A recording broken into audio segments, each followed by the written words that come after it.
ശ്രീമതി മേഴ്സിക്കുട്ടിയമ്മ, നമസ്കാരം. താങ്കളുടെ Facebook post വായിച്ചു. ഇപ്പോൾ ആഴക്കടൽ മത്സ്യബന്ധനവുമായി ബന്ധപ്പെട്ട് ഒരുപക്ഷെ അന്നു മുതൽ തന്നെ പ്രശാന്തിന്റെ പേര് ഉയർന്നു കേൾക്കുന്നതാണ്. നിലവിലെ സാഹചര്യമൊക്കെ പരിശോധിച്ച് താങ്കളുടെ പ്രതികരണം എന്താണ്? എനിക്ക് ആദ്യം പറയാനുള്ളത്, ഈ പ്രശാന്ത് എന്ന് പറയുന്ന IAS ഉദ്യോഗസ്ഥൻ എന്തും ചെയ്യാൻ മടിക്കാത്ത, യാതൊരു ക്രെഡിബിലിറ്റി ഇല്ലാത്ത ഒരു IAS ഉദ്യോഗസ്ഥനാണ് അയാൾ. എന്റെ നേരിട്ടുള്ള അനുഭവം, ഈ ആഴക്കടൽ മത്സ്യബന്ധനവുമായി ബന്ധപ്പെട്ട് ഫെബ്രുവരി രമേശ് ചെന്നിത്തല കൊല്ലത്തൊരു അവരുടെ രാഷ്ട്രീയ പ്രതിനിധി ജാഥയുമായി വന്ന് കൊല്ലത്താണ് ഈ പ്രഖ്യാപനം നടത്തുന്നത്. അപ്പോ ഫിഷറീസ് വകുപ്പ് ആഴക്കടൽ ഒപ്പിട്ടു എന്നാണ് അയാളുടെ പ്രസ്താവന. അപ്പൊ എന്നോട് പത്രപ്രവർത്തകർ ചോദിക്കുമ്പോൾ തീർച്ചയായിട്ടും അങ്ങനെ ഒരു കാര്യമേ ഇല്ലാത്തതുകൊണ്ട്, ഫിഷറീസ് വകുപ്പിന്റെ ചിന്തയിൽ പോലും ഇല്ലാത്തൊരു കാര്യമായതുകൊണ്ട് ഞാനത് അങ്ങനെ ഒരു കാര്യമില്ല, തികച്ചും വസ്തുതാവിരുദ്ധം എന്ന് ഞാൻ മറുപടി പറഞ്ഞു. പിറ്റേന്നാണ് ഇയാൾ ഒരു MOU ഒപ്പിട്ടത് കാണിക്കുന്നത്. ആ MOU ആരുമായിട്ട് ഒപ്പിട്ടു എന്ന് കാണിച്ചില്ല, ഫിഷറീസ് വകുപ്പ് ഒപ്പിട്ട MOU. അപ്പൊ ഞാൻ വലിയ സംശയത്തിന്റെ നിഴലാണ്.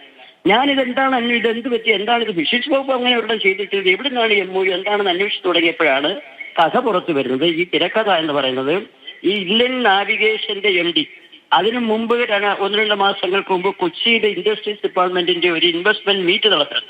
ആ മീറ്റിൽ കുറെ പ്രപ്പോസൽ വന്നതിന്റെ ഭാഗമായിട്ട് അതിൽ നിന്നെടുത്തൊരു സാധനം എടുത്ത് ഈ ഇന്ത്യൻ നാവിഗേഷന്റെ MD 5000 കോടിയുടെ വികസന മീറ്റാണല്ലോ അത്, വികസനം എന്ന വ്യാജേനയാണ് ഈ MOU ഒപ്പിട്ട് എന്നിട്ട് അത് MOU ഒപ്പിട്ടിട്ട് അയാൾ രമേശ് ചെന്നിത്തലയ്ക്ക് അത് കൊടുക്കി ഇയാളിത് വാർത്തയാക്കുകയും ചെയ്തു.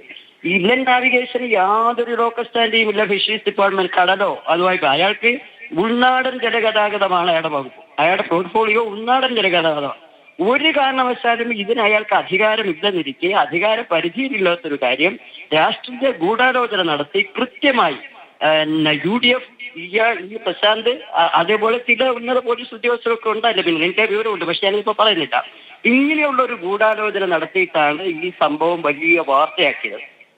പിന്നിലെ ലക്ഷ്യം തീരദേശ മണ്ഡലങ്ങൾ ആകെ UDF ഉറപ്പാക്കുക എന്നതായിരുന്നു. അതിൽ പ്രശാന്തിന് വലിയ റോൾ ഉണ്ടായിരുന്നത് താങ്കളുടെ ഫേസ്ബുക്ക് പോസ്റ്റിൽ ഉണ്ട്. അന്നത്തെ തെരഞ്ഞെടുപ്പ് സമയത്ത് ഇത് ഉയർന്നു വന്നതുമാണ്. ഈ രീതിയിൽ താങ്കൾ കണ്ടെത്തലുകൾ നടത്തുന്നു. അതിനുശേഷം പ്രശാന്തിനെതിരെ നടപടി ഉണ്ടാകുമോ ഇല്ലയോ എന്ന തരത്തിലുള്ള വാർത്തകളൊക്കെ വന്നിട്ടുണ്ടായിരുന്നു. എങ്ങനെയാണ് ഈ തെരഞ്ഞെടുപ്പിന് ശേഷം പോലും താങ്കൾ ഈ വിഷയത്തിനോട് പ്രതികരിച്ചത്? തെരഞ്ഞെടുപ്പിന് ശേഷം ഈ പറയുന്ന EMCC കരാറിൽ ഒപ്പിട്ടവനാണല്ലോ ഇവിടെ വന്ന് എനിക്കെതിരെ ഒരു സ്ഥാനാർത്ഥി.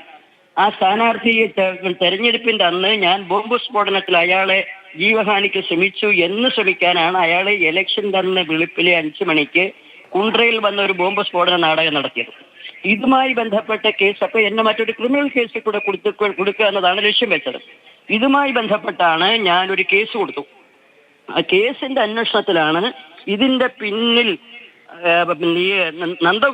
ദല്ലാൽ നന്ദകുമാറാണ് ഈ സ്ഥാനാർത്ഥിയെ നിർത്തിയത് എന്ന് തുടങ്ങിയ അന്വേഷണത്തിലെ വാർത്ത വന്നത്. ആ കേസ് ഇപ്പൊ തുടരുകയാണ്. അതിന്റെ മറ്റു വിശദാംശങ്ങൾ ഞാനിപ്പോ പറയുന്നില്ല. ശരി, നിലവിലെ ഈ പ്രശ്നങ്ങളെ താങ്കൾ എങ്ങനെയാണ് കാണുന്നത്? ഇപ്പോൾ മുഖ്യമന്ത്രിക്ക് മുന്നിൽ പ്രശാന്തിനെതിരെയുള്ള റിപ്പോർട്ട് നിൽക്കുന്നുണ്ട്, അതിൽ ഗുരുതരമായ കാര്യങ്ങൾ പരാമർശിക്കുന്നുണ്ട്. അതിനിടയിൽ കൂടിയാണ് താങ്കളുടെ ഒരു വിമർശനവും ഇപ്പോൾ വരുന്നത്. ഈ നിലവിൽ ഇപ്പോൾ നടക്കുന്ന സംഭവങ്ങളോട് താങ്കളുടെ പ്രതികരണം എന്താണ്? ഇപ്പോൾ നടക്കുന്ന സംഭവം എന്ന് പറഞ്ഞാൽ, UDF നടത്തുന്ന ഈ ഗവൺമെന്റിനെ അപകീർത്തിപ്പെടുത്താനും അവമാനിക്കാനും മുഖ്യമന്ത്രിക്കെതിരെ വളരെ കൃത്യമായ ഒരു അജണ്ടയോടുകൂടി വരുന്ന തെരഞ്ഞെടുപ്പിനെ ലക്ഷ്യം വെച്ചുകൊണ്ട് ഇപ്പോഴേ നടത്തുന്ന ഗൂഢാലോചനയിൽ ഇയാൾ പങ്കാണ്. അതിൽ UDF വലിയ നുണപ്രചാരണ വേലയുമായിട്ടാണ് രംഗത്ത് വന്നത്. ഇപ്പൊ ബൈ ഇലക്ഷൻ നടക്കുകയാണല്ലോ. അവിടെ ബൈ ഇലക്ഷൻ നടക്കുമ്പോൾ അവിടെ ഒരു സംഭവം ഉണ്ടാക്കാൻ കഴിയുമോ? നുണബോംബുകൾ മാത്രം കൈമുതലായിട്ടുള്ള UDF അത് ചേലക്കരയിൽ എങ്ങനെ പ്രയോഗിക്കാം, പാലക്കാട് എങ്ങനെ പ്രയോഗിക്കാം, ഇവിടെ കുണ്ട്രയിൽ പരീക്ഷിച്ച് വിജയിച്ച ഒരു തന്ത്രം ഇവിടെയെല്ലാം പരീക്ഷിക്കാനാണ് ഇയാളെ ഉപയോഗിച്ച് വീണ്ടും ഈ നാടകം കളിച്ചു തുടങ്ങിയിരിക്കുന്നത്. മുഖ്യമന്ത്രി ഓഫീസ് വേറെ ടാർഗറ്റ്. ശരി, വളരെയധികം നന്ദി ശ്രീമതി മേഴ്സിക്കുട്ടിയമ്മ സംസാരിച്ചതിന്.